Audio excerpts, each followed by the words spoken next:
Fala galera, só dando continuidade aí, né, aos nossos assuntos, né, é, vamos aqui analisar o seguinte, né, continuando aí a página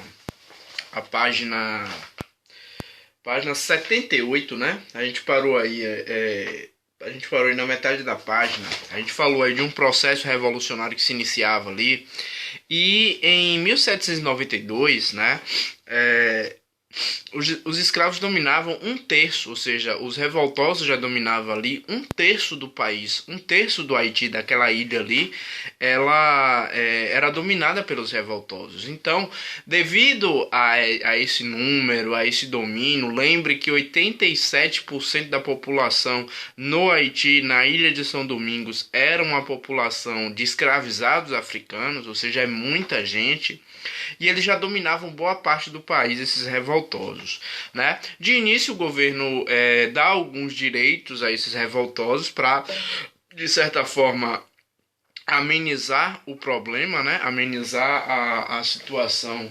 Como é que eu posso dizer? Amenizar um pouquinho da, da situação de da situação, né, do país, só que ao mesmo tempo ele mandou algumas tropas de soldados para a região dessa ilha de São Domingos para, de certa forma, barrar essa tentativa de revolução, né? Entre esses revoltosos teve um cara muito importante aí, ou entre esses militares, esses soldados, né? Você teve o envio de um comandante aí muito importante. Eu vou pescar aqui o nome dele, que é um nome complicado. Toussaint Louverture, né? Toussaint, né? Toussaint, não sei como é que se pronuncia em francês. Ele era ex-escravo doméstico, né? Então ele, de certa forma, ele vai se, ao invés de combater a revolta escrava, ele vai se afeiçoar à revolta, ou seja, ele vai entender qual é a causa que esses caras estão buscando, porque ele era ex-escravo, né? Então ele sabia um pouco da situação que os haitianos estavam passando aqui. Então, ao invés de combater a revolta, ele vai liderar esse processo, né? Ele teve acesso às ideias iluministas, ele estudou na academia militar lá na França, então ele é um cara estudado, ele é um cara que teve acesso às ideias iluministas através das enciclopédias, né? Enciclopédia, gente, é um conjunto de ideias que é colocadas todas dentro de um livro, principalmente por dois pensadores iluministas, né? Que, se eu não me engano, não vou lembrar o nome dos caras agora. Diderot, né, e D'Alembert, né? Diderot e D'Alembert são dois franceses que juntou todas as ideias iluministas e colocou em um livro denominado Enciclopédia. E ele, Toussaint, né, ele teve acesso a essas ideias através da leitura dessas enciclopédias. Então ele sabia os ideais iluministas qual eram: liberdade, igualdade, né? Então ele era um cara bem atribuído a isso. Ele iniciou uma rebelião que se estendeu de 1795 a 1802, ou seja, um soldado que foi trazido para cá para combater a revolta, na verdade ele inicia uma rebelião que vai se estender de 1795 a 1802, ou seja, são 7 anos aí de exaustiva revolta, né? Essa rebelião conseguiu, ele, através da sua liderança, ele consegue que a França assine o decreto finalizando a escravidão no Haiti, né? É a abolição da escravatura, pelo menos por um período de tempo, né? Até porque quando Napoleão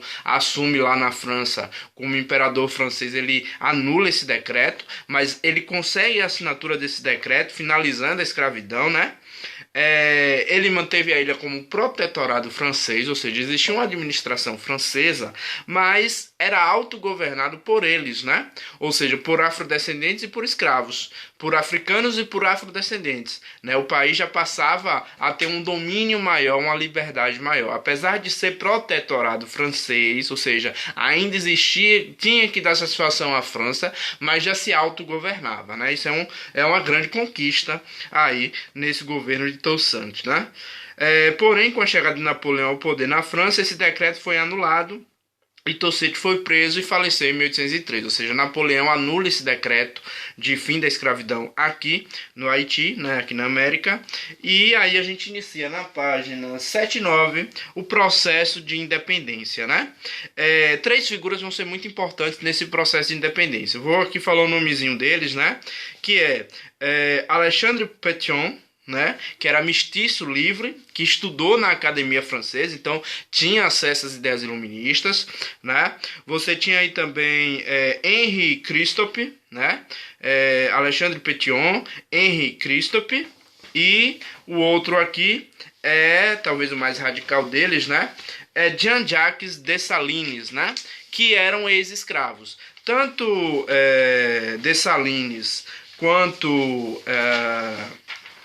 tanto Dessalines quanto Henri Christophe, eles eram ex-escravos, né? Mas que haviam feito parte do exército francês, né? Então conheciam um pouco de estratégia, de guerra e tudo mais, né?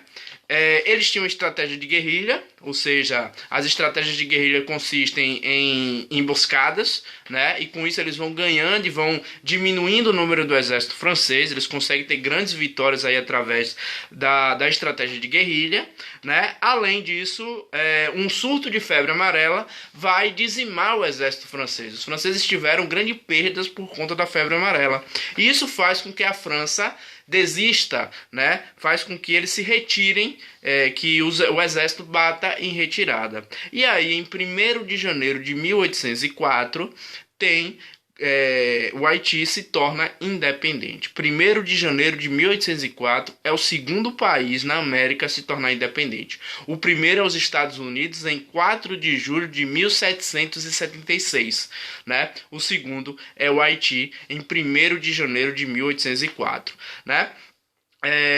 Batizaram a ilha de Haiti. A ilha se chamava Ilha de São Domingos, né? Era batizado assim pelos espanhóis, pelos franceses, e passa a se chamar Ilha do Haiti, né? Que significa Terra das Montanhas. Ilha do Haiti significa Terra das Montanhas, certo? Os escravos foram libertados, né? A independência só foi reconhecida pela França em 1825. Lembre que eles declararam a independência em 1804 e a França só reconhece em 1825 mediante o pagamento de uma indenização. Os haitianos pagaram 150 milhões de francos, o que estragou completamente com a economia que já era fragilizada.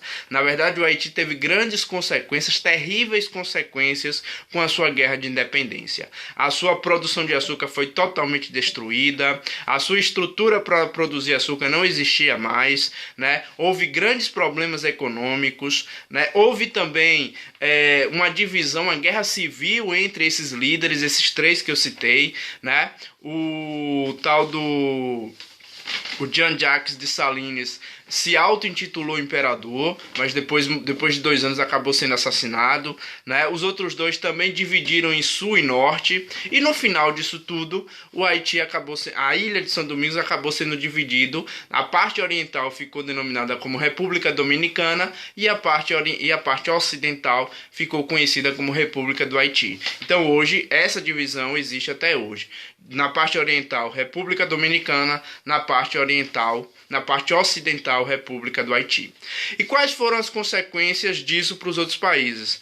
A partir dessa revolta escrava, os outros países passou a ter um rigor ainda maior com relação à escravidão, com medo que acontecesse o mesmo em seus países.